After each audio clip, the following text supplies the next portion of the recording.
اللهم صل على محمد وآل محمد۔ آج کی شب جمعہ کی یہ مجلس یا تو ماہ رجب شروع ہو چکا ہے اور یا شروع ہی ہونے والا ہے، اس اعتبار سے گفتگو کا آغاز اسی مہینے اور اس مہینے کی اس پہلی تاریخ کی مناسبت سے ہے کہ جس مہینے کی سب سے پہلی خصوصیت ہمارے سامنے یہ آتی ہے کہ معصوم نے یہ ارشاد فرمایا کہ ایک مہینہ اللہ کا مہینہ ہے، ایک مہینہ ہمارے جد کا مہینہ ہے اور ایک مہینہ ہم آل محمد کا مہینہ ہے۔ جو مہینہ اللہ کا ہے اس کا نام ہے رمضان، شہر اللہ، اللہ کا مہینہ، اور جو مہینہ ہمارے جد پیغمبر اسلام کا ہے اس کا نام ہے شعبان، اور جو مہینہ ہم سب آل محمد کا مل کر اس کا نام ہے رجب۔ فقط 13 رجب کے حوالے سے یہ نہیں کہا گیا کہ یہ مولا کا مہینہ، بلکہ یہ ارشاد ہوا کہ یہ ہم سب آل محمد کا مل کے یہ ماہ رجب ہمارا مہینہ۔ معصوم نے اس مہینے کو خاص اپنی جانب نسبت دی، اور اسی حوالے سے اگر دیکھا جائے تو یہ بھی معلوم ہوتا کہ ماہ رجب وہ مہینہ ہے جس میں سب سے زیادہ معصومین سے متعلقہ تاریخیں آتی ہیں، ولادت و شہادت کی تاریخیں معصومین سے متعلقہ سال کے پورے 12 مہینوں میں سب سے زیادہ ماہ رجب میں ہے۔ سرسری نگاہ بھی اگر آپ اسلامی کیلنڈر پہ ڈالیے تو پتہ چلے گا کہ اس کے ہر دوسرے یا تیسرے دن کوئی نہ کوئی خصوصیت آ رہی، لیکن معصوم نے اس حوالے سے یہ ارشاد نہیں فرمایا، وہ تو بعد میں ایک تاریخی ترتیب پیدا ہو گئی، لیکن معصوم نے یہ جو ارشاد فرمایا کہ ماہ رجب ہمارا خاص مہینہ، اس سے مراد کچھ اور چیزیں، البتہ اس پوری تفصیل میں ہم آج نہیں جا سکتے اور ضرورت بھی نہیں۔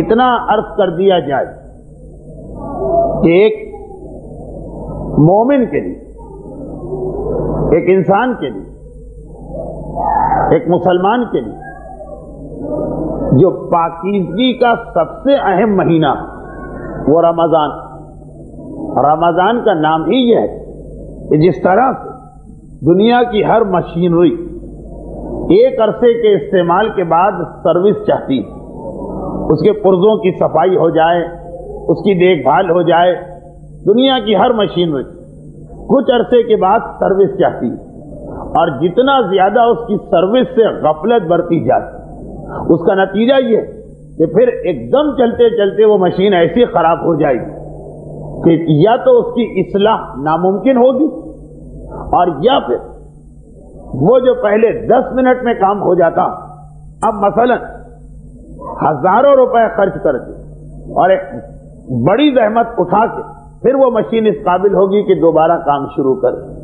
آپ کے گھر میں موجود ایک چھوٹا سا ٹیلی ویژن یا آسمان میں اڑنے والے یہ بڑے بڑے جیمبو جیٹ، یہ تمام مشینوں کے لیے یکساں اصول، انسان کی روحانیت، انسان کی روحانیت، انسان کا ایمان، انسان کا تقوی، یہ بھی سال میں ایک مرتبہ سروس چاہتا، کیونکہ اللہ انسان کو اسی دنیا میں رہ کے زندگی گزارنے کا حکم دیا تو دنیا کے اثرات لامحالہ ہم پر آئیں گے، کتنا ہی ہم بچنا چاہیں۔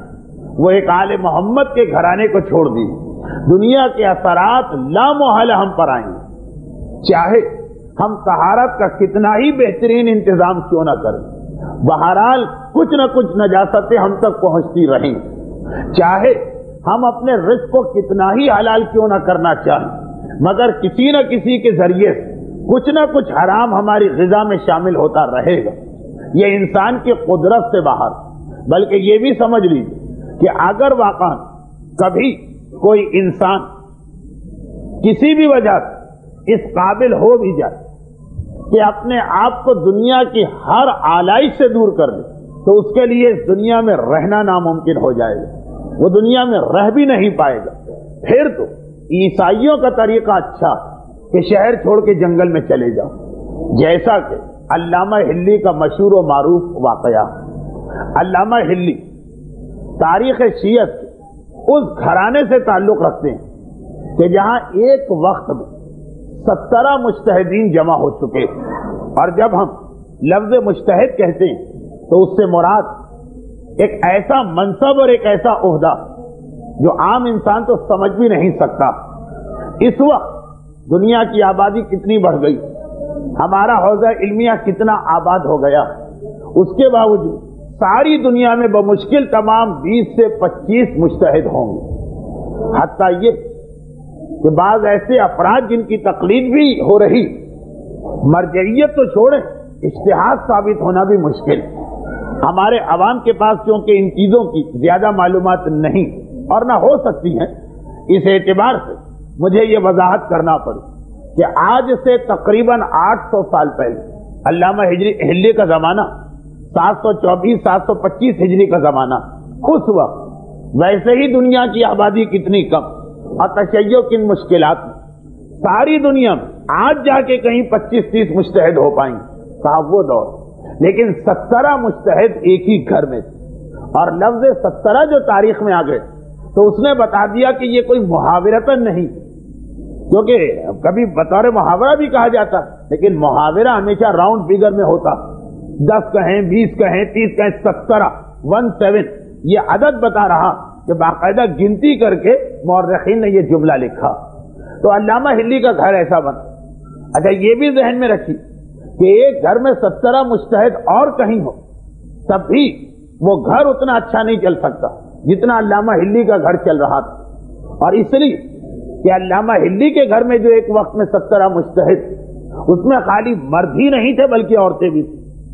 آپ ایک طرف مردوں میں مجتہدین کا ڈھیر لگا دیں خاندان میں، 17 کیا 70 بھی ہو جائے، اور عورتوں میں کوئی دین کے اس معیار پہ نہ ہو، تب بھی ناکامی ہو جائے گی اس گھر کے اندر۔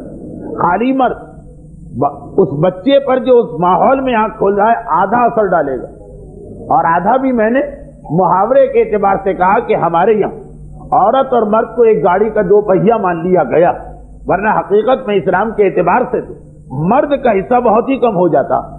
3/4 عورت کے اثرات، یہ 3/4 بھی میں اس حدیث سے لے کے آ رہا ہوں جس میں رسول سے پوچھا گیا کہ اے اللہ کے رسول، ہمیں سب سے زیادہ کس کا حق ادا کرنا؟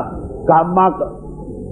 بلکہ سوال راوی نے اپنے بارے میں کہا، مولا میرے لیے سب سے پہلی ذمہ داری کس کی؟ کہا اموں کا، تیری ماں، اور کہا اس کے بعد؟ تو کہا اموں کا، تیری ماں، اور کہا اچھا اس کے بعد؟ تو کہا اموں کا، تیری ماں، اور کہا اچھا اس کے بعد؟ تو پیغمبر نے کہا ابوک، تیرا باپ۔ تو وہ جو پیغمبر نے بھی 3 گنا زیادہ فضیلت اور عظمت ماں کی بیان کر کے 4تھی منزل پہ جا کے باپ کا نام لیا، اور وہ ایک اصول ہے اسلام کا۔ اور یہی کہ جس کی فضیلت زیادہ ہوتی ہے اس کی ذمہ داری بھی زیادہ ہوتی، اسے قربانی بھی زیادہ دینا پڑتی، اسے زحمت بھی زیادہ اٹھانا پڑتی، اس کے اوپر بوجھ بھی زیادہ بڑا رکھا جاتا، تبھی اس کی فضیلت زیادہ۔ یہ ہمارے اصول دین میں شامل۔ ہم اللہ کو عادل کہتے ہیں، آخر اس کا مفہوم کیا ہے؟ ہم اللہ کو عادل کہتے ہیں، اس کا مفہوم کیا؟ اس کا مفہوم یہی کہ اللہ یہ کبھی نہیں کر سکتا کہ زیادہ بوجھ کسی پہ ڈال اور اجر دے دے کسی اور کو۔ لیکن جو مسلمان اللہ کو عادل نہیں کہتے ان کا یہی نظریہ، ان کا یہی کہنا یعنی وہ اللہ اللہ ہے، اس کی مرضی، چاہے تو معاذ اللہ رسول کو بھی، حوالے رسول کا تو ان کے یہاں مقام ہی نہیں ہوگا جو یہ عقیدہ رکھتے ہیں، چاہے تو رسول کو بھی ساری زحمت کے بعد معاذ اللہ جہنم میں ڈال، اور چاہے تو فرعون و نمرود کو بھی جنت میں لے آئے۔ جو اصول دین میں ہمارے یہاں عدل ہے، اس کی کوئی حیثیت، بس اس سے آپ اندازہ کر لیں کہ اصول دین عدل اور امامت یہ 2 خاص تشیع کے عقیدے۔ تو امامت کی جتنی اہمیت اتنا ہی مسئلہ عدل کے بارے میں، کیونکہ ہم اور آپ توحید کو تو اٹھا کے کونے میں رکھ چکے ہیں، اور اس سے تو ہمیں کچھ زیادہ نہ بحث ہے، نہ سروکار ہے، نہ اس کی تفصیل میں جانا۔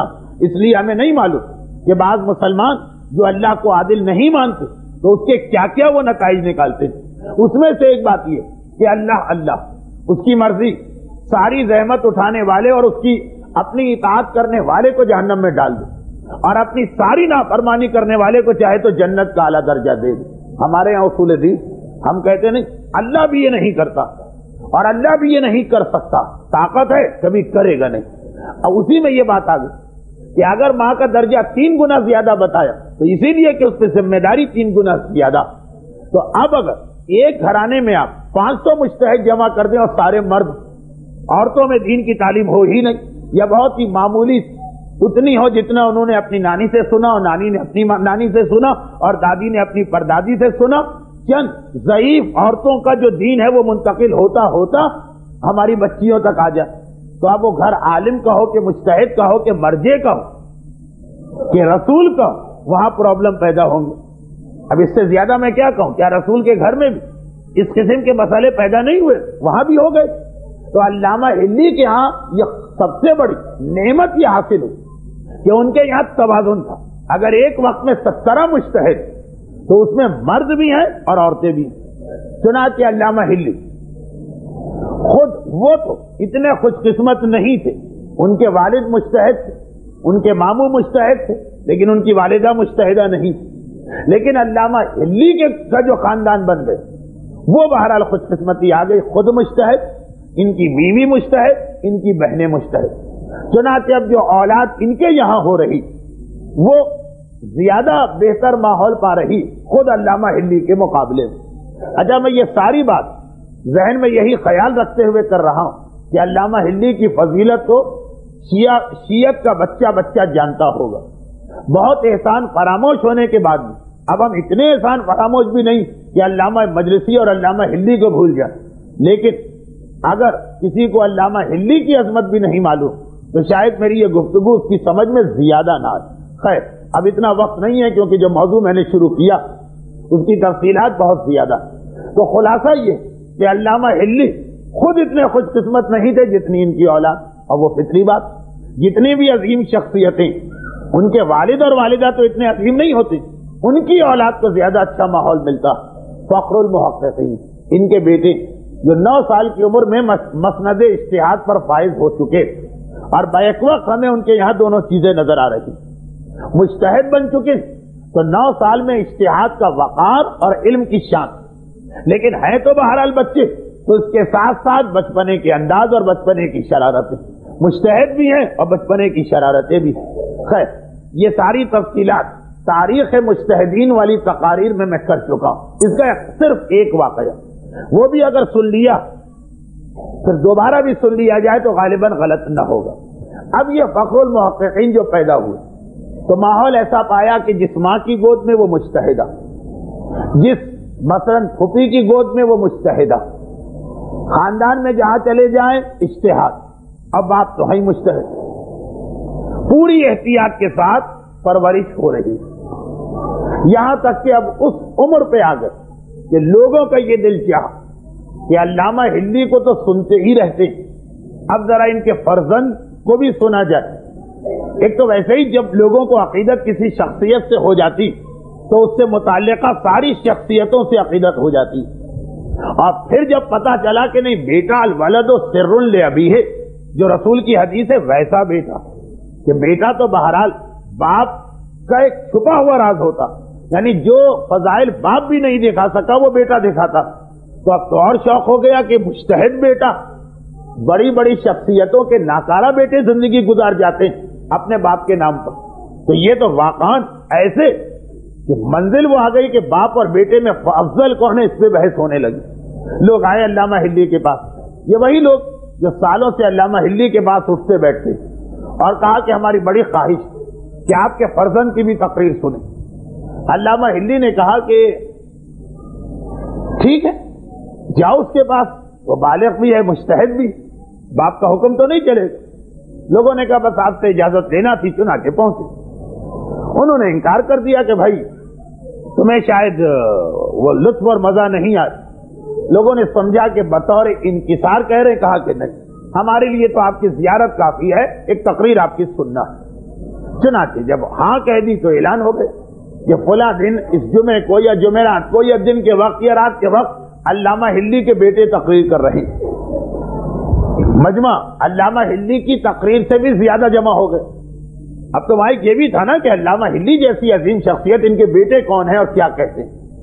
وقت مقررہ پہ تشریف لائے، منبر پہ گئے، خطبہ تو پڑھ لیا انہوں نے، نگاہیں نیچی کر دی، اور اس کے بعد جو ایک مرتبہ چہرہ اٹھایا تو کچھ بولے ہی نہیں گئے، چپ، ساکت، خاموش، زبان حرکت نہیں کر رہی، یہاں تک کہ خود ہی منبر سے نیچے تشریف لائے اور واپس گھر چلے گئے۔ اچھا، اب یہ فطری بات ہے، لوگ سمجھے کہ پہلا موقع تھا، پہلی مجلس تھی، پہلی تقریر تھی۔ مجمع کو فیس کرنا یا مجمع کے سامنے بات کرنا آسان نہیں ہوتا، شاید ابتدائی ناتجربے کاری ہے، گھبرا گئے، چلو ٹھیک ہے آئندہ ہفتہ پھر لے کے آئے، پھر وہی کہانی۔ 3 ہفتے متواتر گزر گئے، علامہ ہلی کے بیٹے کی تقریر کا اعلان ہوتا، بڑا مجمع جمع ہو جاتا، ایک تو ویسے ہی ان کے علم کی شہرت اور باپ کے حوالے سے، اور خطبہ تو پڑھ لیتے جب تک نگاہیں نیچی، اور جہاں خطبے کے بعد ایک مرتبہ چہرہ اٹھائے اور کچھ بولا نہ جائے اور واپس چلے گئے۔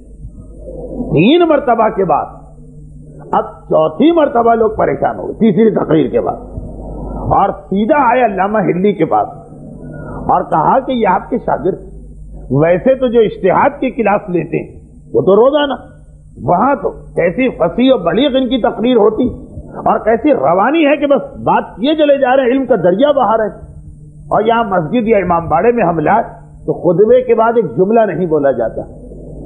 علامہ ہلی نے ایک مرتبہ کہا کہ اتنا بتا دو کہ تم براہ راست ان کو ممبر پہ بٹھا دیتے ہو یا کچھ کھلاتے پلاتے ہو؟ تو کہا کہ نہیں، وہ تو ہم نے سب بعد میں تیاری کی ہوتی ہے کہ مجلس کے بعد۔ کہا کہ نہیں، اگر تم یہ چاہتے ہو کہ میرا بیٹا زبان کھول سکے تو مجلس سے پہلے انہیں اپنے گھر میں لے جا کے کچھ کھلا پلا کے ممبر پہ لانا۔ چنانچہ لوگوں نے اس دفعہ کہا چلو یہ بھی ایک نسخہ صحیح، اب باپ کا بتایا ہوا، کوئی کنجوسی تو تھی نہیں، وہ بعد میں کھلا رہے تھے، پہلے کھلا دیں۔ اب جو پہلے کھانا وغیرہ کھلایا اور اس کے بعد ان کو ممبر پہ بٹھا دی۔ عام طور پہ ویسے ذاکرین خطبہ سبھی کا طریقہ کار کہ ہمیشہ تقریر کے بعد جو چیز بھی کھانا ہے بعد میں کھاتے، لیکن اب جو ان کو کھلا پلا کے ممبر پہ بٹھایا تو بس ایک دریا علم ہے کہ جو بہتا چلا جا رہا، اور لوگ بھی اتنے متاثر، ایسی تقریر زندگی میں کبھی نہیں سنی۔ خالی وہ مسئلہ نہیں کہ علامہ ہلی کے بیٹے ان کی ہر بات کو سراہا جائے، واقعاً محسوس ہو رہا کہ ایک مجتہد جامع الشرائط اور ایک نائب امام گفتگو کر رہا۔ گھبرا گئے لوگ کہ یہ کیا، کہ پچھلے ہفتے تک زبان حرکت نہیں کر رہی اور آج ایک دم اتنی روانی۔ مجھے ذرا پریکٹس کر کے آہستہ آہستہ آدمی کی زبان کھلتی، اس میں اتنی بڑی تبدیلی نہیں آتی، اس میں ہوتا ہے اگلے ہفتے 5 منٹ بولے گا، اس کے اگلے ہفتے 10 منٹ، یہاں تو بس ایسا لگا جیسے کوئی منجھا ہوا مقرر جس کی ساری زندگی اس میں گزری وہ گفتگو کر رہا۔ البتہ یہ والی تقریر ایسی ہی لگی جیسا ان کے بارے میں لوگ سوچ کے آئے کہ اتنا بڑا عالم، اتنے بڑے عالم کا بیٹا جیسی تقریر کرنا چاہیے ویسی، مگر اب پریشان ہو گئے کہ پہلے 3 ہفتے ان کو کیا ہو گیا، پہلے 3 ہفتے کیا تھا۔ اچھا، اس سے پوچھتا ہوا برا لگ رہا جو مثلاً اب یہ تو جملے میرے کہ ایک آدمی اگر ناکام چلا گئے اس سے پوچھتے ہوئے برا لگتا کہ بھائی کہیں ایسا نہ ہو کہ وہ خود بھی شرمندہ ہو، ہم اس سے بات کریں گے وہ اور شرمندہ ہو جائے۔ چنانچہ لوگ پھر دوڑے علامہ ہلی کے پاس اور کہا کہ آپ کا بتایا ہوا نسخہ تو بڑا کامیاب رہا، لیکن آخر اس کی وجہ کیا کہ جو ہم نے ان کو کھلایا پلایا تو ایسی تقریر۔ اب یہ تو ہم نہیں سوچ سکتے کہ فاقے کے مارے یہ مر رہے تھے اور ہمارے کھانے سے ان میں طاقت آ گئی تو روزانہ درس خارج دیتے ہیں، اجتہاد کی تقریر۔ وہ تو ممبر کی 100 مجلسیں ہوں تو وہ ایک تقریر جا کے بنا کرتی، اس کے اندر جو بات ہوتی وہ تو روزانہ کرتے۔ یہ آج کیا ماجرا تھا، اور 3 ہفتے چپ اور آج اتنا بولے۔ ایک مرتبہ کہا کہ اس کی ایک وجہ، چلو میں ابھی مسئلہ حل کرتا ہوں۔ نوکر سے یا غلام سے کہا کہ جاؤ اور میرے بیٹے کو بلا کے لے۔ باپ اور بیٹا ہلا میں ایک ہی مکان میں رہتے ہیں، بس دیوار برابر سمجھ لی۔ ہلا شہر کی اگر آپ نے زیارت کی ہے تو بہت خوب، اور نہیں کی تو جب کبھی آپ عراق جائیے اور خدا ہر مومن اور مومنہ کو یہ ساری زیارتوں سے مشرف کرے، ہلا کی زیارت کو ضرور جائیے گا۔ امام زادے بھی ہیں وہاں پر، اور علامہ ہلی کی مناسبت 1 صدی تک ہمارا حوضہ رہ چکا۔ اب بلایا گیا برابر کے گھر. علامہ ہلی کو بات پتا, تبھی تو علامہ ہلی نے نسخہ بتا دیا, لیکن کہا کہ بیٹا یہ سب لوگ حیران ہیں کہ 3 مرتبہ تو ممبر پہ گئے اور ان کے مجمع میں تقریر کیے بغیر واپس آ گئے, اور 4تھی دفعہ ایسی تقریر. کہا بابا جو پہلے 3 دفعہ میں گیا تو مسئلہ یہ نہیں تھا کہ مجھ سے تقریر نہیں کی جا رہی ہے, زبان لڑکھڑا رہی ہے, یا خوف طاری ہو گیا ہے جو پہلی مرتبہ مقرر مجمع کو دیکھ کے ڈر جائے, نہیں. لیکن جب جیسے ہی میں نے سر اٹھایا تو ایک عجیب منظر دیکھا. میں نے کیا دیکھا کہ میرے سامنے مسجد یا امام باڑہ جو بھی, کوئی آدمی تو بیٹھا ہی نہیں, تقریر کس کے سامنے کروں, کوئی آدمی تو ہے ہی نہیں. مجھے نظر آیا کہ کہیں کچھ بھیڑیے بیٹھے ہیں, کہیں کچھ لومڑیاں بیٹھی ہیں, کہیں کچھ کتے بیٹھے ہیں, کہیں پہ کچھ بلیاں بیٹھی ہیں, کہیں پہ مختلف جانور. اب میں کیا تقریر کروں؟ چھوٹے چھوٹے بچے تو چڑیا گھر میں بندروں سے بات کرتے نظر آتے ہیں, وہ بھی خیر بچوں کی حد تک تو ٹھیک بھی لگتا, لیکن جب سارے کے سارے جانور نظر آئے وہاں کون بات کرے؟ کیا بولوں میں؟ پاگل تو نہیں ہے, مثلاً احمق تو نہیں ہے, شوق تو نہیں ہے تقریر کا. میں واپس چلا. دوسری دفعہ بھی یہی ہوا, تیسری دفعہ بھی یہی ہوا. باپ نے کہا اچھا بیٹا, اور 4تھی دفعہ آج جو صبح کا آج جو گیا تو ٹھیک, لوگ آدمی نظر آ رہے تھے اور اتنے سارے لوگ تھے کہ میرا دل بھی خوش ہو گیا کہ آج بہترین موقع ہے خدمت دین کا, ان کے سامنے امر بالمعروف کرو. اب بیٹے نے تو جواب دے دیا اور کہا بابا بس مجھے اجازت دیجیے. باپ نے بھی کہا جاؤ, مجتہد کا وقت بہت قیمتی ہوتا. چنانچہ وہ چلے گئے. علامہ ہلی نے مجمع سے کہا یہ وجہ تھی. اچھا مجمع اور سٹپٹا گیا. کہا کہ وہ بہرحال نائب امام ہے, جھوٹ تو نہیں بول رہے, لیکن سمجھ میں نہیں آ رہی ہے بات, کیونکہ 3 ہفتے بھی وہی لوگ تھے جو 4تھے ہفتے ہم ہی لوگ. اور خیر اگر ہم کمیٹی والے بہت برے ہوں تب بھی وہی مجمع جو آج تھا. یہ آپ کے بیٹے نے کیا کہا کہ 3 دن تک تو کچھ اور نظر 3 تقریروں تک تو کچھ اور نظر آتا رہا, شیر اور چیتے اور لومڑی اور بلیاں کتے تک, اور آج آدمی نظر آ رہے ہیں. کہا سنو مسئلہ صرف یہ کہ بچپنے سے لے کے اب تک, بچپنے سے ہماری مراد ہے ماں کے شکم سے لے کے اب تک, کیونکہ اس موضوع پہ میں ویسے بہت گفتگو کر چکا ہوں, لیکن ایک خاص وجہ سے یہ واقعہ بھی بیان کرنا تھا, کیونکہ بعض اوقات لوگوں نجاست و طہارت کا اور رزق حلال اور حرام کا مالی خولیا ہو جاتا, وہ زیادہ ہی کچھ نجاست و طہارت میں اور حلال و حرام میں پڑ جاتے. چنانچہ بہت سے احتیاط کرنے والے کسی کے گھر میں کھانا نہیں کھاتے, ان کی روٹیاں ایک رومال بندھی بھی ان کی جیب میں ہوتی. اب یہ جو شریعت کہہ رہی ہے اس سے زیادہ یہ احتیاط ہو گئی, اور وہ تو اپنی جگہ ایک ضمنی بات تھی, یعنی ویسے تو اہم موضوع ہے, آج کی تقریر کے لیے نہیں. اصل بات سنی, علامہ نے کہا سنو, اب تک اس کی یہ غذا, پھر یہ خود جوان ہوا, بالغ ہوا, سمجھدار ہوا, تو اور بھی اس نے اپنی غذا کو پاک کیا. یعنی دعوے کے ساتھ میں کہہ سکتا ہوں کہ اب تک اس کی غذا میں کوئی بھی حرام تو چھوڑو, ذرا سی مشکوک یا لا علمی والی چیز بھی نہیں آئی. دیکھیں لا علمی والا حرام تو سب میں آ سکتا.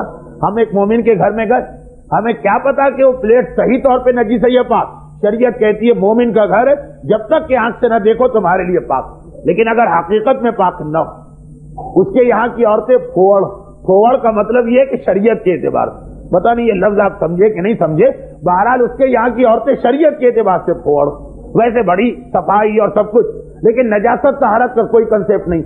چیزوں کو پاک کرنے جاتی ہیں اور نجس کر دیتی, ہمیں کیا پتا.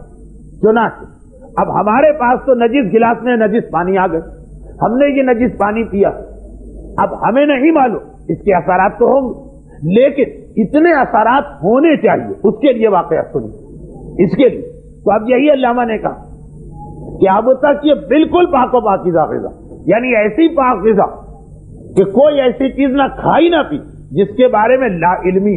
لا علمی میں تو سب چیز معاف, لا علمی بھی نہیں, کیونکہ کہاں یا گھر میں کھایا, آدمی عام طور پہ کہاں کھاتا پیتا, یا 70 مجتہد گھر میں, جس قریبی رشتہ دار کے گھر میں جائیں وہاں ایک مجتہد بیٹھا نظر آ رہا. چنانچہ ماحول یہ ملے, جب انسان پاکیزگیت کی اس منزل پہ پہنچ جائے تو وہی ہوتا. ابو بصیر کو تو امام نے اسی طرح آنکھوں پہ ہاتھ رکھے میدان حج دکھا دیا. وہ حاجیوں کو دیکھ رہے ہیں کہ حاجی کہہ رہے ہیں لبیک اللہم لبیک, اور امام فرما رہے یہ حاجی کہاں, یہ سب جانور. اور جب سمجھ میں نہیں آیا امام نے ہاتھ رکھا. اب کون سا امام؟ وہی کہ جس کی ولادت کی یہ رات یا آنے والی رات ہو سکتی. یہ واقعہ ہمارے 5ویں امام امام محمد باقر علیہ الصلوۃ والسلام ہی کا تو ہے. 5ویں ہی امام کا تو واقعہ ہے کہ جس سال امام حج پہ گئے, بہت اس سال ہجوم, بڑا رش تھا, اور ابو بصیر نے کہیں کہہ دیا اور ذرا متاثر ہو کر، مولا ما اکثر الحاج، اس سال کتنے حاجی آئے؟ جو بھی جاتا ہے حج پر اگر بہت رش ہو، فطری بات ہے یہ زبان سے نکلتا ہے جملہ. زیارت پہ لوگ جاتے کہتے اس سال کربلا میں عرفے میں بڑا رش تھا. جیسے ہی کہا کہ ما اکثر الحاج، مولا اس سال حاجی کتنے، امام نے فوراً ٹوک دیا، غلط کہا ابو بصیر. یہ کہو ما اقل الحاج و اکثر اللجاج، حاجی کتنے کم ہے، شور مچانے والے کتنے زیادہ. کس کو امام کہہ رہے ہیں شور مچانے والا؟ جو لبیک اللہم لبیک کہہ رہے ہیں، جو دعائے عرفہ پڑھ رہے ہیں، جو استغفر اللہ کے استغفار کی تسبیح پڑھ رہے ہیں. امام کہہ رہے ہیں یہ سب شور کرنے والے اور ہنگامہ کرنے والے. اور ابو بصیر حکم امام پہ یقین کر لیا، مگر دل میں تو شیطان کھٹکا ڈالتا رہتا ہے نا. ابو بصیر ذرا گھبرائے، امام نے آنکھوں پہ ہاتھ رکھ دی. ابو بصیر نے دیکھا وہی جو آدمی نظر آ رہے ہیں. اب پتا چلا احرام پہنے ہوئے بلیاں گھوم رہی ہیں اور چیتے گھوم رہے ہیں اور کتے گھوم رہے ہیں اور سور، یہ تو اس روایت میں سور کا نام بھی. تو اب جب انسان کی پاکیزیت اتنی زیادہ ہو جائے، نورانیت اتنی ہو جائے، علامہ نے کہا یہ مسئلہ، اسی لیے میں نے کہا کہ ایک کھانا ان کو اپنے گھر کا کھلا کے لے کر آؤ، تاکہ جب تمہارے یہاں کا کھانا کھائیں وہ حرام نہیں، وہ نجس نہیں، لیکن تمہاری لا علمی میں اس میں کوئی چیز آ گئی ہوگی تو چنانچہ یہ تم جیسے ہو جائیں. اب جتنی دیر یہ کھانا پیٹ پہ رہے گا ان کو آدمی نظر آئیں گے، پھر اپنے گھر کا کھانا شروع کر دیں گے، پھر وہی بات ہو جائے گی. علامہ ہلی کے بیٹے فخر المحققین اس چیز کو نبھا سکتے کہ ساری زندگی اپنے چاروں طرف جانوروں کو دیکھیں اور پھر بھی ان کے درمیان رہیں. اگر ہم اور آپ اتنے اعلیٰ درجے کی طہارت اور اتنے اعلیٰ درجے کے رزق حلال کا خیال کرنے لگے تو اول شریعت نے واجب نہیں کیا اور بلکہ بہتر بھی نہیں سمجھا، واجب تو چھوڑے بہتر بھی نہیں. اور دوسرے یہ اس کا نتیجہ کیا نکلے گا کہ ہم سے دنیا میں رہنا دوبھر ہو جائے گا، رہ ہی نہیں سکیں گے. جس پہ نگاہ ڈالیں گے پتا چلا کہ کوئی نہ کوئی جانور. تو کہا کہ تمہاری روحانیت بہرحال ذرا داغدار ہو جائے تو بہتر ہے تمہارے لیے، کیونکہ تمہیں اسی دنیا میں رہنا. اور اس کی بہت ہی بھونڈی اگر دنیاوی مثال دیکھنا، یہ تو ہو گئی مکمل خالصتاً دینی مثال. اس لیے میں کہنے پہ یہ باتیں مجبور کہ ہمارے یہاں افراط و تفریط، اکثریت تو نجاست، طہارت اور حلال و حرام میں بالکل لاپرواہ، مگر جو کچھ لوگ سنبھلے تو وہ سنبھل کے بلکہ لڑک کے دوسری طرف پہنچ گئے. اور اتنا زیادہ معیار، اور ایک جملہ ان کی سمجھ میں آ رہا، اگر کہ یہ جملہ اپنی جگہ صحیح کہ جی رزق حرام ہے تو زہر کی طرح، اور زہر ہمیں پتا ہو کہ نہ پتا ہو اگر کھائیں گے تو نقصان پہنچے گا. یہ ایک جملہ اپنی جگہ صحیح، لیکن یاد رکھیے کہ جب ایک چیز کو دوسری چیز سے تشبیہ دی جائے تو ناممکن ہے کہ دونوں چیزیں بالکل ایک جیسی. اگر ہم کسی بہادر آدمی کو دیکھ کے کہیں یہ شیر، اس کا مطلب یہ نہیں کہ اس کی دم بھی نکل آئے گی اور پنجے بھی نکل آئیں گے اور دانت بھی نکل آئیں گے، کچھ فرق رہے. اگر ہم نے کہا رزق حرام زہر جیسا، زہر نہیں ہے زہر جیسا، اور یہ فرق ہے ان دو چیزوں کے اندر. زہر جیسا یعنی کچھ نقصان پہنچائے، مگر وہ نقصان جو پہنچنا چاہیے. جیسے دنیاوی مثال، بعض اوقات جب لوگ یورپ اور امریکہ سے کراچی آتے ہیں تو وہ تو کچھ تو لوگ ایسے ہیں جو اپنے آپ کو پوسٹ کرتے ہیں، بنتے ہیں. صاف لگ جاتا ہے کہ یہ دکھانا چاہتے ہیں کہ ہم امریکہ سے آئیں، صاف لگتا ہے کہ یہ دکھانا چاہتے ہیں کہ ہم لندن پلٹ، ولایت پلٹ. ان کی بات کا طریقہ کچھ اور، ان کے اٹھنے بیٹھنے کا طریقہ کچھ اور، ہر چیز کے اندر کوئی نہ کوئی حوالہ امریکہ کا ضرور آ جائے گا کہ جب میں واشنگٹن میں تھا تو یہ ہوتا تھا، جب میں نیو یارک میں تھا تو یہ ہوتا تھا. صاف لگتا ہے کہ یہ آدمی بن رہا، لیکن کبھی کبھار ایک حقیقت بھی ہوتی. اچھا بن رہا ہے، اس میں ایک چیز یہ بھی آتی کہ آپ نے کھانا دیا، ان سے کہا یہ کھانے ہم سے نہیں چل سکتے، ہم یہ ایسے کھانے نہیں کھا سکتے. آپ نے پانی پلائے کا یہ پانی ہم سے نہیں پیا جا سکتا. اس میں کبھی حقیقت بھی ہوتی. خصوصاً وہ لوگ نہیں جو یہاں جوان ہو کے امریکہ گئے، جو بچے وہاں پیدا ہوئے وہ یہاں آتے ہی ڈائریا ہو جاتا، آتے ہی طبیعت خراب ہو جاتی، آتے ہی بخار ہو جاتا، رہنا ان کے لیے مشکل ہو جاتا ہے، گھبرا کے وہ بھاگتے. اب یہ وہ پوز نہیں کر رہے. حقیقت یہ کہ جب ایک انسان خالص پانی پینے کا عادی، خالص کھانا کھانے کا عادی اور خالص ہوا میں سانس لینے کا عادی، اتنا کاربن، اتنی آلودگی جو ہمارے یہاں کی ہوا میں، خصوصاً اگر ذرا آپ اپنے مرکز کی جانب چلے، یعنی خوجوں کا مرکز کھارادہ، تو پتا چلے گا کہ بعض اوقات یورپ کے ڈاکٹر حیرت زدہ ہوتے ہیں کہ اس ہوا میں سانس لے کے آپ زندہ کیسے. تو وہ بچی آ کے بیمار پڑ جاتے. یہ واقعاً ان کا پرابلم، وہ بن نہیں رہے، وہ اپنے آپ کو پوز نہیں کر رہے. حقیقت میں ان سے یہ پانی نہیں پیا جاتا، حقیقت میں وہ یہ کھانا نہیں کھا سکتے. ان کی بات تو چھوڑیے، ہم جیسے لوگ مہینہ ڈیڑھ مہینہ وہاں گزار کے آ جائیں تو 10-15 دن بولائے پھرتے ہیں. گھر والوں کے لیے بھی ایک مسئلہ پیدا ہو جاتا. حقیقت جو بالکل خالص غذا کا عادی ہو گئے وہ یہ موبائل ملا ہوا مثلاً گھی اور یہ لکڑی کا برادہ ملا ہوا مسالہ اور یہ کتے اور گدھے مردہ پڑے ہیں جس پانی میں، وہ پانی اس سے پینا واقعا مشکل ہو جاتا. تو روحانیت کی طرف جائیے کہ جسمانیت کی طرف. بہرحال اثرات ہوتے، لیکن جب تک کہ امام کا ظہور نہیں ہوتا اور حکومت امام قائم نہیں ہوتی، ہمیں تھوڑا سا اپنی روحانیت کو ہلکا رکھنا پڑے گا، ورنہ ہم دنیا میں نہیں رہ سکتے. واقعا انسان مر جائے گا ہر طرف یہ گناہ دیکھ کر. تو شریعت نے کیا کہا؟ چشم پوشی. جو پانی نجس نظر آئے اسے نہ پیو، جو تمہیں نہیں پتا تو اس کے پیچھے نہ پڑو کہ یہ پاک ہے کہ نجس. پاک. جس آدمی کے بارے میں پتا نہیں کہ وہ حلال کماتا ہے کہ حرام، اس کے پیچھے نہ پڑو کہ آپ گھر جائیں تو پہلے پوچھے کہ آپ کا رزق کہاں سے آ رہا ہے. بلکہ یہاں تک کہا گیا ایک آدمی حرام بھی کما رہا، لیکن جو تمہارے سامنے وہ چیز رکھ رہا، چائے رکھے گا، چائے کتنے کی بنے گی؟ روپے، 2 روپے، 3 روپے. اتنے اگر اس کے پاس حلال پیسے ہیں تو فرض کر لو کہ یہ چائے اس نے حلال پیسے سے بنائی، یہ باقی سب حرام ہوگا. یہ کیوں؟ فقط اس لیے کہ زندگی ہمارے لیے آسان رہے، ہم رہ سکے اس معاشرے میں. ہم عیسائیوں کی طرح یا ہندو سادھو کی طرح معاشرے سے گھبرا کے نہ بھاگ کھڑے ہو، جنگل اور غاروں میں جا کے نہ بیٹھ جائیں. تو کہا اتنا چلے گا، یعنی آنکھ بند کرو، اتنا نظر انداز کرو تاکہ دنیا میں دنیا کے لیول میں رہ کے تم زندگی گزارو. لیکن اب یہ حد سے نہ بڑھنے پا، کیونکہ جہاں اسلام نے کہا اتنا چل جائے تو آگے بڑھ کے پھر کہاں آپ چلائیں گے اصول؟ آنکھ دیکھی چیز صاف صاف پتا ہے کہ نجس ہے لیکن پی لو، کیونکہ بالکل بھی عادت نہیں رہی احتیاط کی. صاف صاف پتا ہے کہ فلاں آدمی کے گھر میں 100% رزق حرام آتا ہے، پھر بھی کھاتے چلے جاؤ. کہا نہیں، وہ بھی نہیں ہونا چاہیے. یہ تھوڑے بہت اثرات قبول کرو تاکہ تم دنیا میں رہو، لیکن یہ ایک حد سے آگے نہ بڑھو. چنانچہ ہر سال تمہاری سروس ضروری ہے. جس طریقے سے فریج کو، جس طریقے سے ایئر کنڈیشن کو، جس طرح سے موٹر گاڑی کو، جس طرح سے ٹیلی ویژن وغیرہ کو سروس چاہیے، کرواتے رہو. اسی طرح تمہاری بھی سروس چاہیے. اور اگر تم غافل ہو گئے تو کیا نتیجہ نکلے گا؟ 2 سال، 3 سال، 5 سال، 10 سال تم کھنچ جاؤ. پھر اتنا ایک دم سے تمہارے ایمان پہ اٹیک ہوگا کہ سب چیز چھوڑ کے بیٹھ جاؤ. چنانچہ آپ کتنے ہی لوگوں کو دیکھیں گے کہ ایک زمانے میں بڑے پابند صوم و صلاۃ، اور پھر اتنی نفرت پیدا ہوئی کہ بھول کر عید کے دن بھی شاید نماز پڑھنے کو تیار نہ ہو. آپ دیکھیں گے ایک زمانے میں 2 نقابیں ڈالنے والی عورتیں، اور ایک دم سے حجاب ان کا اترا ایسا کہ ساڑی اور بلاؤز جیسا بےہودہ لباس آ گیا. جو عرب ممالک میں ہم لوگوں کا بہت مذاق اڑایا جاتا کہ جی ہماری عورتیں زیادہ سے زیادہ اسکرٹ پہنتی. اسکرٹ بےہودہ لباس ہے یا یہ ساڑی اور بلاؤز جس کے اندر عورت کے جسم کے وہ حصے نظر آتے ہیں کہ اگر غیرت ہو انسان کے اندر تو مر جائے واقعا. لیکن اب آپ دیکھیں کہ ان میں نہیں جو شروع سے اس ماحول میں پلی، وہ بھی کہ جو پردے دار گھرانوں میں، اور ایک دم یہ کیا چیز، یہ وقت میں سروس نہ ہونے کا نتیجہ. اگر ہر سال انسان کچھ زحمت اٹھا لے چند دنوں کی تو سال بھر کیا زندگی بھر گاڑی چلتی رہے. مشینری کے بارے میں کہا جاتا ہے احتیاط کریں ساری زندگی چلے. اور اگر آپ لاپرواہ رہے، آپ نے کہا بس جو میں نماز روزہ کر رہا ہوں یہی کافی، تو ایک وقت ایسا آئے گا کہ خرابی جمع ہوتے ہوتے اتنی بڑی ہوگی کہ پھر کوئی اس کا علاج نہیں سوائے اس کے کہ اس کو پھینک دو اور نئے آدمی کو خرید کے لے آؤ. تو یہ ناقابل علاج ہوگا. تو اسلام نے اس کے لیے 3 مہینے کا کورس بنایا، 3 مہینے کا کورس، اور کہا کہ اصلی جو سروس اور صفائی کس کی؟ ہمارے ایمان کی، ہمارے تقوی کی، جو اسے جھاڑا پوچھا جا رہا. کون سا ایمان و تقوی؟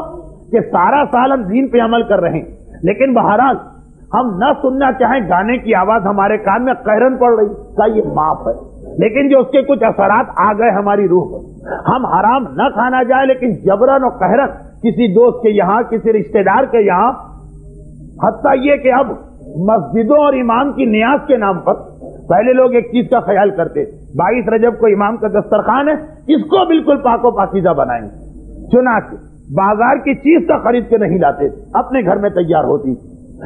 نظر ہے مجلس کی، وہ بالکل حلال غذا سے ہوگی، جس کا ایک طریقہ بھی اسلام نے بتایا کہ اگر کبھی کسی آدمی کے پاس حرام پیسہ اور وہ چاہتا ہے کہ کام حلال طریقے سے ہو، مثلا بینک کا ملازم، حرام ہو کہ جو کچھ ہو وہ بہرحال نوکری نہیں چھوڑ سکتا، تو ایک طریقہ 22 رجب کی نیاز کا خرچہ آپ کسی سے قرض لیں جس کا روزگار آپ کے اعتبار سے حلال، اور پھر قرضے کی ادائیگی چاہے آپ اپنی بینک کی تنخواہ سے کریں. یہ طریقہ ہے، آپ کو ملے گا فطرے کے مسائل. توضیح میں اگر آپ کہیں کہاں لکھا؟ فطرے کہ اگر کسی کے پاس مال حرام آتا تو مال حرام سے زکات فطرہ نہیں نکل سکتی. وہ کیسے نکالے؟ تاکہ کسی سے قرضہ لو جو حلال طریقے سے کما رہا اور اپنی تنخواہ سے یہ قرضہ 2 دن بعد 1 دن بعد جا کے ادا کر دو. خیر وہ ایک نیا موضوع بن رہا. تو اب کتنی ہی آپ سال میں احتیاط کریں. جو جبرن و قہرن چیزیں آپ کے کانوں میں آ رہی گانے کے حوالے سے, جو جبرن و قہرن حرام غذا آپ کے پیٹ میں جا رہی, ان لوگوں کے حوالے سے جو آپ کے دوست ہیں کہ رشتہ دار ہیں کہ سب جگہ آپ نے احتیاط کی مگر 22 رجب کے دسترخوان پہ بیٹھ گئے, مجلس کا تبرک آپ نے کھا لیا, مسجدوں میں نماز کے افطار کے اندر مثلاً کوئی حرام چیز آ گئی, اب آپ کو تو نہیں معلوم. یہ وہ ہے کہ جو آپ کے کنٹرول سے باہر ہے یہ چیز, یہ جو اثرات جا رہے ہیں کا اس کے لیے رمضان کا مہینہ, یہ سارا سال جو جان بوجھ کے گناہ کیے وہ بھی رمضان میں معاف ہوتے ہیں, لیکن یہ جو آہستہ آہستہ گندگی جمع ہو رہی ہے آہستہ آہستہ, فلٹر لگا ہوتا ہے جس چیز میں آپ کو بتایا جائے گا ہر اتنے مہینوں کے بعد اس فلٹر کو صاف کرو. یہ رمضان لعلکم تتقون, اللہ نے روزہ اس لیے واجب کیا تاکہ تمہیں بالکل پاک کر دیا جائے, لیکن اس کی تیاریاں شروع ہو جائیں گی ماہ رجب. رجب سے یہ سلسلہ شروع ہو گئی, رمضان میں جا کے یہ اپنے پیک پر پہنچ گیا. دوسرے الفاظ جو خالی واجب اپنی صفائی چاہتا, ایمان کی صفائی, تقوی کی صفائی, البتہ صفائی کا مطلب ہے اس کو پاک کرنا. ایک تو ہاتھ کی صفائی ہوتی ہے, ایمانی صاف ہو کے رہ جائے, وہ نہیں. مثلا یہ کہ اس کی پاکیزگی کہ ایمان ایک مرتبہ سروس ہو جائے, صرف واجب تو کہا ٹھیک ہے رمضان. لیکن جو چاہتا ہے کہ نہیں اتنے اچھے طریقے سے یہ پاکیزگی آ جائے میرے پاس کہ بعد میں بھی یہ اس کا اسٹاک میرے پاس ہے, تو رجب سے سلسلہ شروع ہو گیا. چنانچہ ماہ رجب وہ مہینہ جو یہ آج رات لگ چکی ہے رجب کی یا کل ہوگی, آپ کے پاس اطلاع بھی ہے تب بھی دوران مجلس دینے کی ضرورت نہیں ہے, مسئلہ ایک ہی ہے, اور وہ یہ کہ ماہ رجب سے طہارت ایمان, تقوی اور پرہیزگاری کی صفائی کا پروسیس شروع ہو گیا. آپ کو یہ مسئلہ تو معلوم ہوگا کہ اگرچہ روزے رمضان کے واجب, لیکن انتہائی تاکید کہ جتنے روزے رجب و شعبان میں رکھ سکتے ہو رکھ لو جتنے ممکن, اور اگر 3 مہینے روزے رکھو 90 مہینے 90 روزے تو کیا کہنا, وہ تو افضل ترین مومن. لیکن اگر یہ سب ممکن نہیں تب بھی آپ دیکھیں رجب و شعبان میں کئی تاریخیں آ گئی ہے روزوں, اور وہ جو تاریخیں ان میں ثواب ہے وہ اپنی جگہ, لیکن رجب کی جن تاریخوں کے لیے الگ سے کوئی حدیث نہیں. 27 رجب کے روزے کی بڑی فضیلت, پہلی رجب کے روزے کی بڑی فضیلت, لیکن اگر کوئی ایسی تاریخ ہے مثلا فرض کیجئے کہ 9 رجب, اگر الگ سے حدیث نہ بھی ہو تب بھی یہ قصور. رجب اور شعبان کی ہر تاریخ کا روزہ افضل, ہر تاریخ کا, اس لیے کہ رجب اور شعبان رمضان کی تیاریاں, اور روایتوں میں اس کا مقصد یہ بھی بتایا گیا تسہیل للرمضان. مولا سے پوچھا گیا مولا یہ رجب سے روزے کیوں, تو کہا تاکہ تمہارے لیے رمضان آسان ہو جائے, عادت میں آ جائے. عادت نہیں ہوتا ہمارے میں, نہیں ہوتا, اسی لیے رمضان کے 29ویں روزے کے بعد 30واں کتنا مشکل لگتا, کیونکہ رمضان کا روزہ بھی ہم اس طرح نہیں رکھتے جیسا رکھنا چاہیے.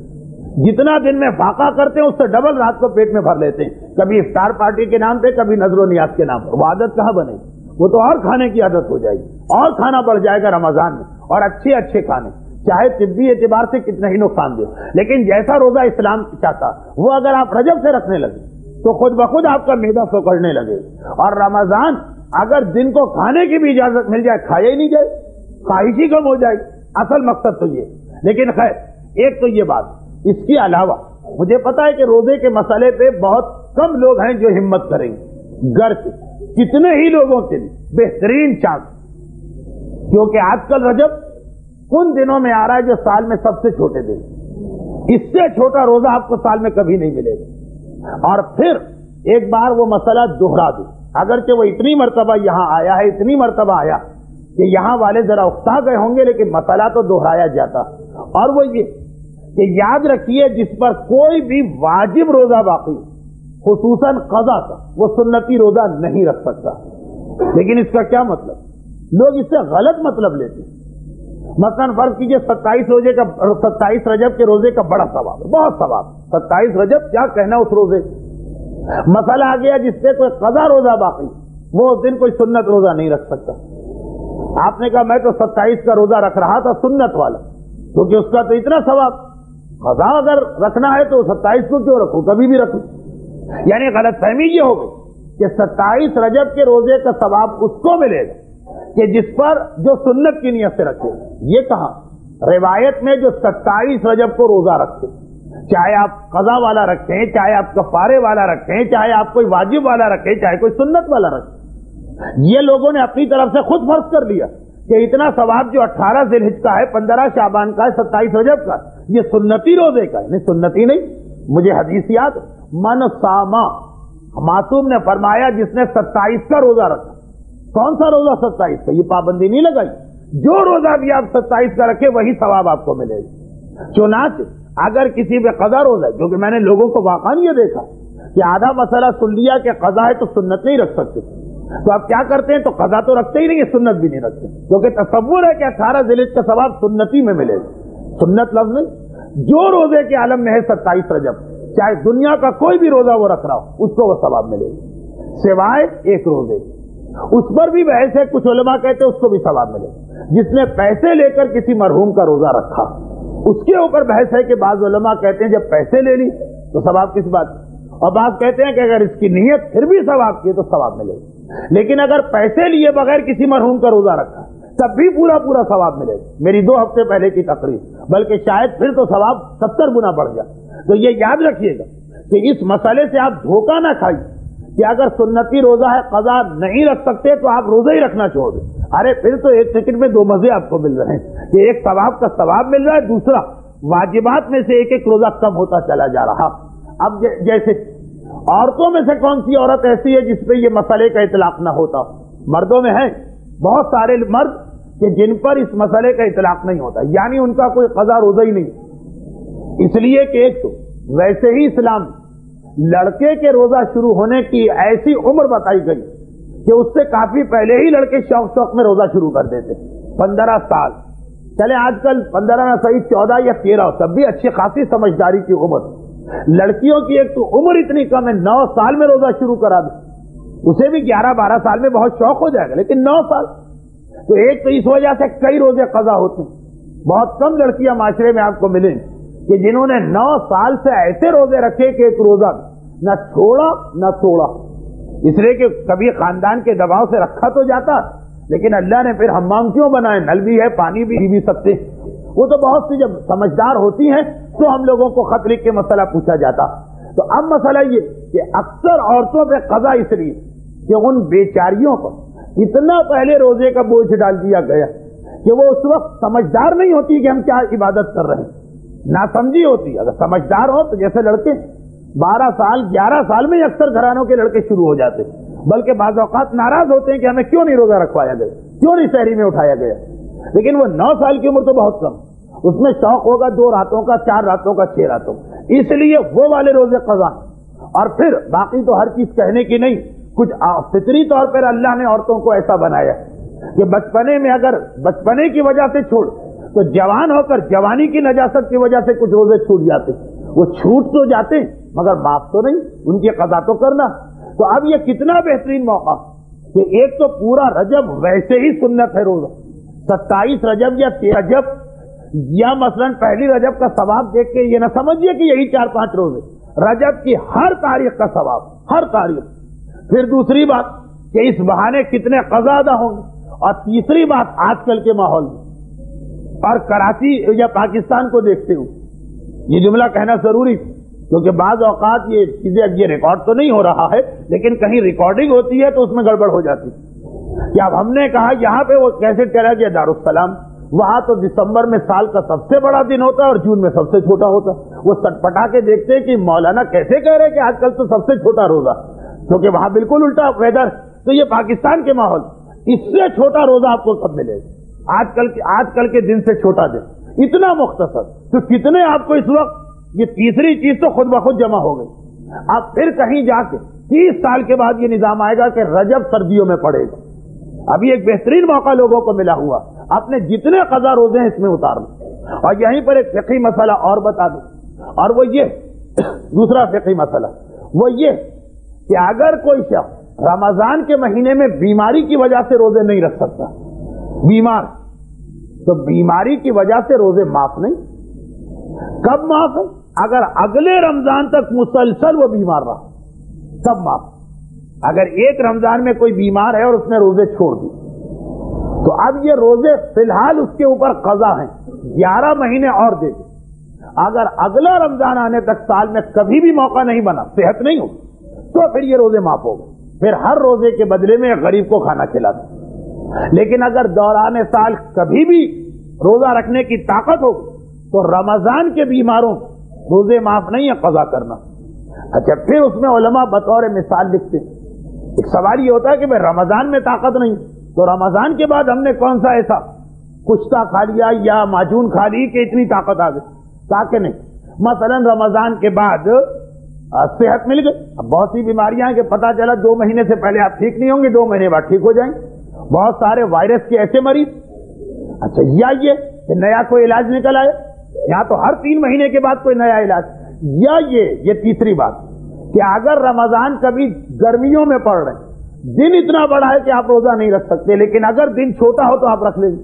اچھا، اور دن چھوٹا ہونے کے ساتھ خود بخود اللہ کی ایک رحمت، جب دن چھوٹا ہوگا تو سردی بھی ہوگی. ایک تو ویسے ہی دن چھوٹا، سردی کی وجہ سے اور زیادہ پیاس کم. ہو سکتا ہے کہ کوئی ملا نصیر الدین کی طرح سوچے کہ یہ تو اللہ نے گڑبڑ سسٹم کر دیا. بھائی گرمیوں کے اندر دن چھوٹے ہونے چاہیے تاکہ پیاس لگے تو معلوم 9 گھنٹے میں ختم. سردیوں میں پیاس ہی نہیں لگ رہی، وہاں پہ دن اللہ کو بڑے رکھنے چاہیے. کبھی اس طرح بھی لوگ سوچتے ہیں نا اللہ کے نظام کو. جیسے وہ ملا نصیر الدین کا واقعہ کہ وہ جا رہے ہیں، کیا دیکھا؟ کھجور کا درخت اتنا بڑا، اتنا لمبا، اور اس پہ اتنی منی منی سی کھجور ہے. تھوڑا آگے بڑھے، دیکھا کہ تربوز اور کدو وہ زمین پر بیل میں اگتا. حیران ہو کر کہا واہ اللہ میاں کیا نظام بنایا، جو اتنے طاقتور درخت ہے اس پہ تو اتنے مننے مننے پھل لگا دی، اور جو بیچاری اتنی کمزور بیل ہے اس پہ اتنے موٹے موٹے کدو اگا دی. بھائی اندازہ تو یہ ہے نا کہ طاقتور پہ مضبوط چیزاں، مضبوط درخت کے اوپر بھاری چیز آنی چاہیے، وہ مضبوط، اور جو کمزور بیل ہے اس کے اوپر یہ انگور اور کھجور لگنا چاہیے. مگر ابھی یہ سوچ ہی رہے تھے کہ اتفاق سے ایک کھجور ٹوٹ کے سر پہ گری. تب سمجھ میں آیا اگر کدو لگا ہوتا اور وہ ٹوٹ کے سر پہ گرتا یا تربوز سر پہ گرتا تو پھر اندازہ ہوا کہ پھر سمجھ میں آتا کہ قدرت کیا. ہاں بھائی اس کے اوپر کھجور ہی صحیح، ٹوٹ کے گرتی ہے تو سر تو نہ ٹوٹے، اور وہ بیل کے اوپر تربوز ہی صحیح. کبھی آدمی نظام میں قدرت پہ یہ بھی اعتراض کرتا کہ جی سردیوں کے اندر تو ویسے ہی پیاس نہیں لگ رہی، 8 گھنٹے کا روزہ کیوں ہے، اس میں 14 گھنٹے کا گزارا ہو جائے. گرمیوں میں جہاں ہانپے جا رہے ہیں وہاں پہ ضروری ہے دن چھوٹا کر دے. لیکن خیر وہ ملا نصیر الدین جیسا تو کوئی یہاں نہیں ہوگا. خلاصہ یہ کہ خود بخود ایک نعمت، سردیاں بھی ہیں، دن بھی چھوٹے. تو اب کہا بہت سے مریض ایسے مثلا جس کو پیاس زیادہ لگتی، جس کے لیے 14 گھنٹے فاقہ کرنا مشکل ہے. مثلا کچھ ڈائبیٹک پیشنٹ ایسے شوگر والے کہ ڈاکٹر کہتے ہیں کہ 8 گھنٹے کا فاقہ چل جائے گا، 14 گھنٹے کا نہیں چلے. اب وہ اگر رمضان میں روزہ نہ رکھے، گرمیوں کے رمضان اور سردیوں میں دن چھوٹا ہے، اس کے لیے واجب ہے یہاں پہ روزہ رکھنا. اسی طریقے سے بعض لوگ فیکٹری میں ایسی جگہ کام کرتے ہیں، بوائلر ہے، گرمی اتنی زیادہ کہ بہت پیاس لگتی ہے، 14 گھنٹے پیاس ناقابل برداشت. وہی کام کرتے ہوئے آج کل قابل برداشت ہے کیونکہ 8 گھنٹے کا کام. تو خلاصہ یہ کہ رمضان جن لوگوں نے کسی مجبوری سے روزے چھوڑے، یہ نہیں ہے کہ اب روزے معاف. اگر سردیوں کے چھوٹے دنوں میں ان کے لیے روزے ممکن تو قضا کرنا. رجب اور شعبان روزے کا ویسے ہی ثواب مل رہا ہے. دن چھوٹے ہو گئے ہیں، موسم سردی کا ہے کہ نہ زیادہ بھوک لگے نہ زیادہ پیاس لگے. آج کل بھوک پیاس رات کو زیادہ لگتی ہے کہ لحاظ پھوڑ کے مثلا مونگ پھلیاں کھاؤ یا چلغوزے کھاؤ، دن کے وقت تو اتنا مسئلہ نہیں. وہ ساری رحمتیں جمع ہو گئی. اور رجب خود بھی ساتھ ساتھ ایک اوور ہالنگ کا مہینہ، سروس کا مہینہ.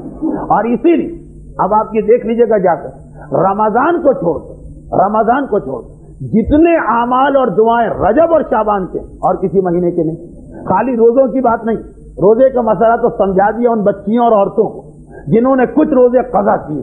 بہترین چانس ہے ان کے لیے پورے رجب کا ثواب بھی لے لے اور ساتھ ساتھ وہ قضا بھی ان پہ اترتا جائے اور جو روحانی فائدہ ہے وہ بھی ملتا جائے. لیکن اس کے علاوہ روزوں کے علاوہ رجب خالی روزوں کے تقوی کا نام نہیں، جیسے رمضان خالی روزے نہیں، اعمال ہیں، دعائیں ہیں.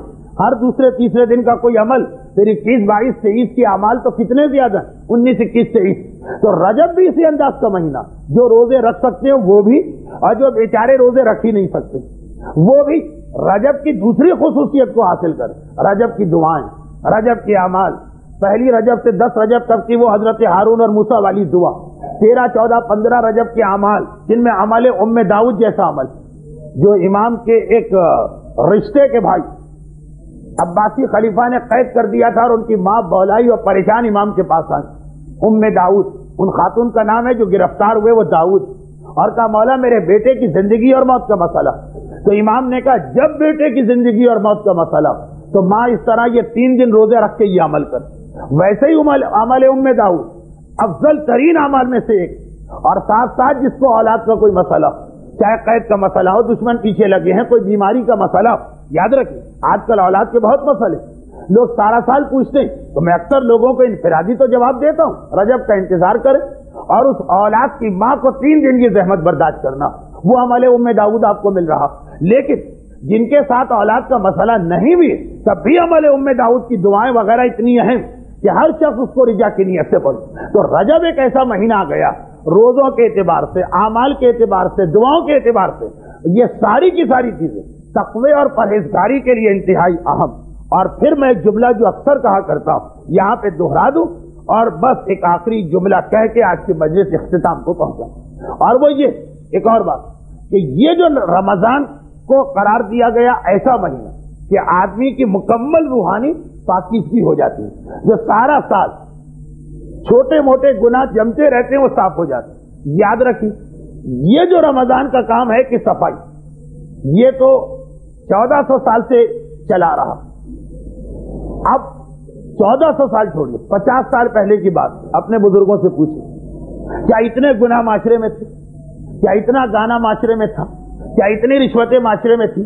کیا اتنا رزق حرام معاشرے میں تھا؟ کیا دولت کی اتنی ہرس معاشرے میں تھی کہ اتنی چیزیں گھر میں ہونا چاہیے، چاہے حلال سے ملے، چاہے حرام سے ملے، چاہے محنت سے ملے، چاہے چوری کر کے ملے؟ یہ سب نہیں. قناعت تھی، ایک پرسکون زندگی تھی. بے شک فریج ہر گھر میں نہیں، بے شک صوفہ ہر گھر میں نہیں، بے شک پنکھے ہر کمرے میں نہیں، لیکن ایک سکون اور ایک اطمینان تھا ذہنی طور پر. اب یہ 50 سال پہلے، کجا یہ کہ 1300 سال پہلے وہاں کا اور اچھا ماحول. یعنی 50 سال پہلے تک کے جو ایک انسان کے سال بھر کے گناہ، ان کے لیے کہا گیا رمضان تمہیں پاک کرتا. وہ جو عام گناہ آج کے معاشرے میں تو گناہ اتنے بڑھ گئے.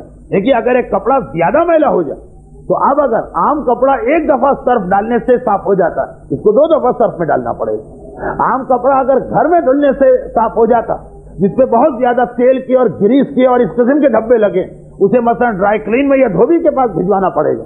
تو عام زندگی جب اتنے گناہ نہیں، تب رمضان ہم کو پاک کرتا تھا. آج کل جہاں دن اور رات ہر شخص گناہ میں مبتلا، جب خصوصاً جہاں فلیٹ سسٹم تو برابر میں کھانستا بھی ہے تو آدمی کو شک ہوتا ہے میں تو نہیں کھانس رہا ہوں، اتنے قریب قریب جو فلیٹ بنے ہوئے تو وہاں بہت سارے گناہ خود بخود ہم چاہیں کہ نہ چاہیں منتقل ہو جاتے. یہ ڈش اینٹینا، یہ VCR، یہ فلمیں، یہ گانے، یہ ہزاروں چیزیں. تو اب اگر وہی والی صفائی یعنی اتنا ہی پانی ڈال کے صاف کرنا جو 100 سال پہلے وہ آج کے لیے نہیں چلے. آج گناہ جو ہے باقاعدہ جیسے گریس کے دھبے ہوتے ہیں، جیسے موبائل آئل کے دھبے ہوتے ہیں، اتنے بڑے بڑے گناہ. آج زیادہ صفائی آج کے لیے تو رجب اور شعبان زیادہ اہم. یہی وجہ کہ اس دور کے مقدس ترین انسانوں میں سے حضرت امام خمینی رضوان اللہ علیہ نے اپنا جو آخری وصیت نامہ لکھا اس میں رجب اور شعبان کی دعاؤں کے حوالے سے بھی ایک خاص وصیت تھی. میں وصیت کرتا ہوں رمضان تو عام حالتوں میں جو گناہ ہیں ان کو دور کرتا، جو آج اسپیشل حالات، ہر دن ایک نیا گناہ ایجاد ہو رہا، ہر روز ایک نئی چیز معاشرے میں آ رہی ہے حرام والی. حلال اور جائز تو سب نکل کے رہ گیا معاشرے سے. وہ کوئی خاص وجہ کہ حضرت امام خمینی اپنا آخری وصیت نامہ، یہ وصیت نامہ پڑھنے کے قابل، ایک یہ اور ایک آغا شہاب الدین مرشی کا. آغا مرشی کا وصیت نامہ رونگٹے کھڑے ہو جاتے، اس کے اندر بھی یہی رجب اور شعبان، اور اس میں بھی آپ کو ملے اس لیے کہ یہ وہ نائب امام جنہوں نے خود یہ دور اپنی آنکھوں سے دیکھا. انہیں پتا کہ اب خالی رمضان اتنا صاف نہیں کر سکتا، گزارے کے قابل تو ہم متقی بن جائیں گے، صحیح متقی. رجب سے یہ سلسلہ شروع ہونا تو یہ مہینہ بالکل قریب آ گیا. اور یہ جو ساری باتیں آپ سے کہی گئی، آپ نے سنا کچھ مسائل بھی آج آ گئے، خود بخود آ گئے. یہ نہیں تھا کہ میں نے تقریر روک کے کہا اچھا ہم 5 منٹ مسائل کا ثواب لیں، خود بخود موضوع میں آ گئے. اور اتنے سارے ہدایتیں، یہ آپ ذہن میں رکھیے کہ رجب کے حوالے سے یہ ساری چیزیں ہم کو پہنچانا تھا.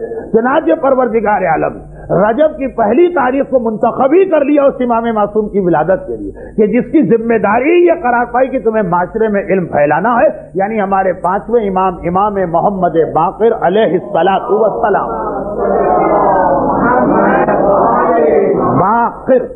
باقر یہ پانچویں امام کا لقب، باقر نہیں باقر، پانچویں امام کا لقب۔ نام تو محمد یعنی خاندان اہل بیت، یہ پانچویں امام پہلے امام جن کا نام محمد، معصوم تو یہ دوسرے ہیں لیکن اماموں میں یہ پہلے جن کا نام، لقب ان کا باقر۔ ویسے عام طور پہ لوگ باقر کو اتنا نہیں جانتے، لیکن ہمارے ہاں چونکہ اکثر علماء نماز جمعہ کے خطبے میں تشریح کر دیتے، جب پانچویں امام کا نام آتا ہے باقر علوم النبیین، ایک اندازہ ہو جاتا ہے کہ باقر کا کوئی تعلق علم سے۔ حقیقت یہ باقر کے معنی پھیلانے والا، کیا چیز پھیلانے والے؟ باقر علوم النبیین، انبیاء کے علم کو پھیلانے والے۔ تمام ائمہ میں ہمارے پانچویں امام پہلے امام جن کا لقب علم کے حوالے سے ہے، علم کے حوالے سے، اور خدا نے ان کی ذمہ داری بھی یہی قرار دی۔ دیکھیے ہر امام کی ایک ذمہ داری اپنے دور کے اعتبار سے۔ پانچویں امام کا زمانہ وہ، اب ویسے ہمارے یہاں مشہور ہے فقہ جعفری چھٹے امام کے حوالے سے، لیکن یاد رکھیے فقہ جعفری کی بنیادیں پانچویں امام نے رکھی۔ یعنی جو ہم سوچتے ہیں کہ چھٹے امام کے زمانے میں علم بہت پھیلا، وہ مدرسہ پانچویں امام نے بنایا تھا، مدرسہ مسجد النبوی میں پانچویں امام نے بنایا تھا، وہاں سے امام اپنے شاگردوں کی ایک نسل تیار کی، اور چھٹے امام نے مدرسہ بنایا نہیں، مدرسے کو بڑھایا، مدرسے کو ترقی دی، بنیاد پانچویں امام نے ڈالی۔ چنانچہ چھٹے امام کے جتنے بھی اہم شاگرد وہ سب پانچویں امام سے پڑھ کے آئے۔ محمد ابن مسلم انہوں نے 70,000 حدیثیں روایت کی، یہ پانچویں امام کے شاگرد۔ پھر چھٹے امام کے مدرسے میں انہوں نے اپنا علم بڑھایا۔ زرارہ ابن عایف یہ پانچویں امام کے شاگرد، پھر چھٹے امام نے مزید ان کو تربیت۔ ابو بصیر اسدی صوفی یہ پانچویں امام کے شاگرد، پھر چھٹے امام نے ان کے علم کو آگے بڑھایا۔ ابان ابن تغلب جن سے چھٹے امام کہتے ہیں کہ میں پسند کرتا ہوں تو مسجد میں بیٹھ کے لوگوں کو فتوے، پانچویں امام کے شاگرد، انہوں نے چھٹے امام سے اپنے علم کو آگے لیا لیکن شروع نہیں کیا۔ حشام جن کے بارے میں امام نے کہا میں چاہتا ہوں میرا ہر شیعہ تمہاری طرح سے ہو جائے۔ حشام جو تھے مناظر، غیر شیعہ افراد سے حق اور باطل کے مسئلے پہ مناظرہ کرتے تھے، پانچویں امام کے شاگرد۔ یونس ابن عبد الرحمن، جب آگے پوچھا گیا چھٹے امام سے مولا یونس ابن عبد الرحمن کیسے آدمی؟ ثقتی، مجھے ان پہ پورا بھروسہ۔ یہ وہ لفظ ہے جو امام حسین نے مسلم ابن عقیل کے لیے استعمال کیا تھا جب کوفے بھیجا تھا، وہی لفظ تھا ثقتی، پانچویں امام کے شاگرد۔ اور یہ جتنے میں نے نام لیے ہیں نا، یہ وہ نام جو چھٹے امام کی ایک حدیث میں آئے تھے، لولا امثال ہؤلاء لن درست آثار النبوہ، اگر میری مدد کے لیے یہ 7 یا 8 آدمی نہ ہوتے نبوت کی ساری محنتیں ختم ہو جاتی۔ تو جن کا امام نے نام لیا کہ ان کی وجہ سے میں نے اسلام کو بچایا، وہ سب پانچویں امام کے شاگرد۔ اس لیے کہ مدرسہ چھٹے امام نے نہیں بنایا، پانچویں امام نے بنایا۔ اور پہلی جو کھیپ ہے، جو سب سے پہلی نسل، اور جو انگریزی اصطلاح میں جو فرسٹ بیچ، وہ پانچویں امام نے تیار کیا، اور انہی کو چھٹے امام، انہی کو رکھتے ہوئے ان کے علم کو بڑھایا۔ تو علم کے حوالے سے ابھی بات ہوئی نا کہ رجب کی اور شعبان کی یہ ساری فضیلت جب علم، ورنہ کتنے رجب آتے ہیں اور گزر جاتے ہیں، کتنے شعبان آتے ہیں اور گزر جاتے ہیں۔ ہماری وہی مثال رہتی ہے جو فارسی کا محاورہ، عیسیٰ کا گدھا مکے سے ہو کے آ جائے پھر بھی گدھا رہتا۔ ہم پہ رجب گزرتے رہے، ہم پہ شعبان گزرتے رہے، ہم ویسے ہی ہوتے۔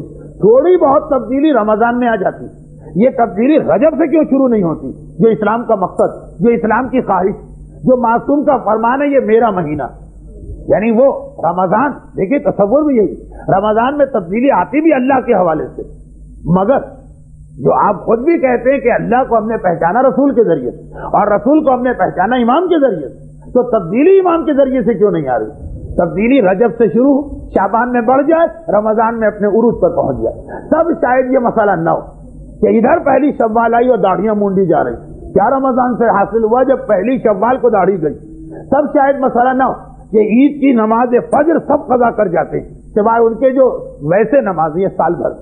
رمضان کی باقاعدگی سے فجر پڑھنے والے جماعت کو چھوڑو فرادہ بھی قضا کر جاتے ہیں۔ یہ مسئلہ پھر کیا وجہ کہ رمضان میں میک اپ نہ کرنے والیاں جبکہ شریعت نے پابندی بھی نہیں لگائی، لیکن اکثر عورتیں لپسٹک وغیرہ چھوڑ دیتی ہیں۔ عید کے دن اتنا بن سبا کے جاتی اور کبھی پھوپھا کا ہاتھ چوم رہی ہے اور کبھی خالو کا ہاتھ چوم رہی ہے، جو گناہ وہ کیوں؟ اس لیے کہ ہم نے بیچ سے جوائن کیا تھا، شروع دن سے ہمیں شامل ہونا تھا علاج اور وہ رجب، چنانچہ پہلی رجب کی تاریخی رکھ دی اس امام کے لیے جس کا کام ہے علم دو، علم پھیلا۔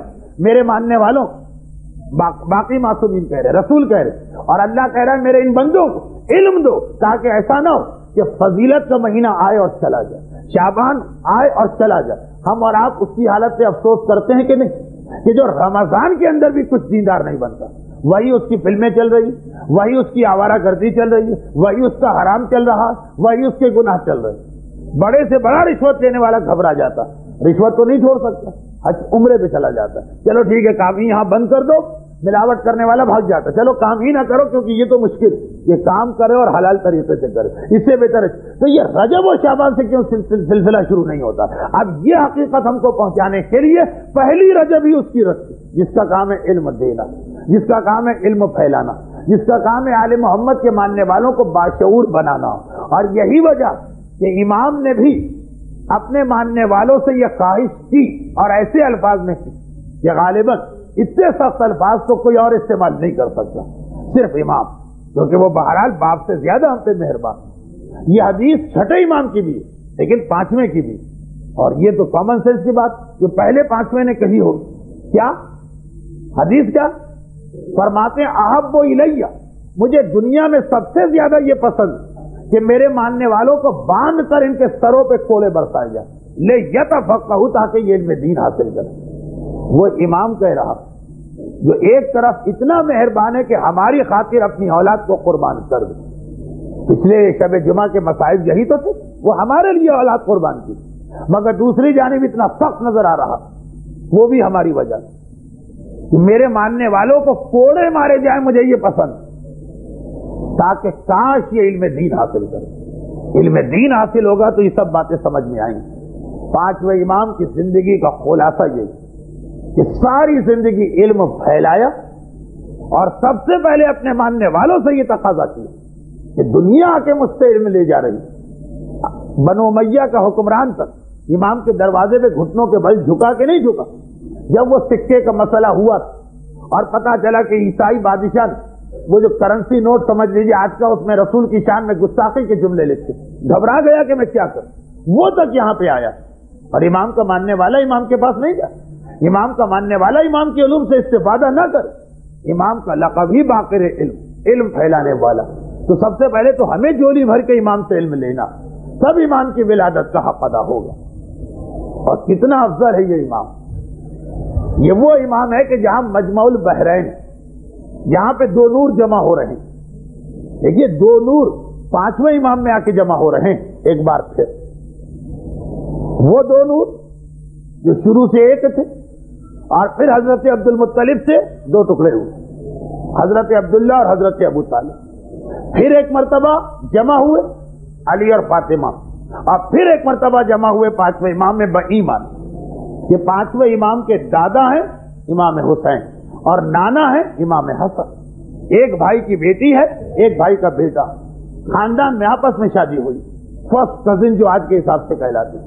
اور اس کے بعد پانچویں امام سامنے آ رہے ہیں، اپنے ذاتی فضائل وہ تو دنیا کے سامنے بعد میں پیش کی، لیکن یہی کتنی بڑی فضیلت کہ نانا حسن مجتبیٰ جیسا امام اور دادا حسین شہید بے کربلا جیسا امام، ان دو کی اولاد۔ اور یہ یاد رکھیں امام حسن نے اپنی بیٹی کا نام فاطمہ رکھا اور کہا تھا کہ اس سے بہتر کائنات میں کوئی نام ہی نہیں۔ یہ نام کی بات ہر سال چھڑ جاتی کیونکہ لوگ سارا سال دماغ کھاتے ہیں کوئی نیا نام بتائیے، یہ کیا نام بہت پرانے ہو گئے، کینسل ہونے کے قابل ہیں کہ کیوں نئے نام کی تلاش۔ وہ حسن مجتبیٰ کی بیٹی کا نام فاطمہ اور حسین کے بیٹے کا نام علی، چوتھے امام کا اصلی نام تو علی اور فاطمہ۔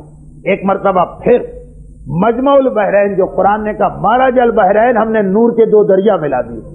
پھر پانچویں امام یکم رجب سن 57 ہجری کو ہمارے سامنے آئے اور 57 ہجری میں پیدا ہوئے اور 57 سال زندہ رہے، مگر ساری زندگی علم اور علم کو پھیلایا۔ اس میں یہ ساری میں نے آج کوشش کی کہ تقریر کے دوران جو روزے کی روایت آئی، جو دعاؤں، تقریباً ساری روایتیں پانچویں امام کی نقل کی، سوائے ایک عمل ام داؤد کی روایت کی، یہ وہ تو بہرحال چھٹے امام کی، باقی ساری پانچویں امام کی روایتیں۔ لیکن یہ پانچواں امام بچپنے ہی میں تاریخ کے سب سے بڑے المیہ سے گزرا۔ یکم رجب سن 57 ہجری کی ولادت تو ہے، لیکن ابھی بمشکل تمام 3 سال کی عمر کہ میدان کربلا کے امتحان سے گزرنا پڑا۔ اپنے بچپنے کی اس منزل میں میرے اس مظلوم امام نے یہ سارے مصائب دیکھے، غالباً یا یقیناً شہاردہ معصومین میں 3 سال کی عمر یہ مصائب اور کسی معصوم نے نہیں دیکھے۔ شہزادی کے مصائب، لیکن بہرحال وہ شروع ہوئے بابا کی شہادت کے بعد 18 سال، اور بھی باقی تمام معصومین دیکھ لی۔ ایسا امام کے 3 سال کی عمر میں مصائب سے گزرا، وہ ہمارے 5واں امام۔ فضیلت بھی ایسی جو کسی کو نہ ملی، دادا اور نانا دونوں پنجتن میں شامل۔ اور کون ایسا ہے جس کے دادا اور نانا دونوں پنجتن؟ اور امتحان بھی ایسا ملا، رسول سے لے کے، شہزادی سے لے کے، علی سے لے کے آخری امام تک دیکھیے۔ ہمارے امام زمانہ نے بھی اگر باپ کی یتیمی دیکھی تو 5 سال تھے، 3 سال کے اندر یہ مصیبت سے گزرنا، وہ ہمارا 5واں امام، کربلا کے واقعے کا عینی گواہ۔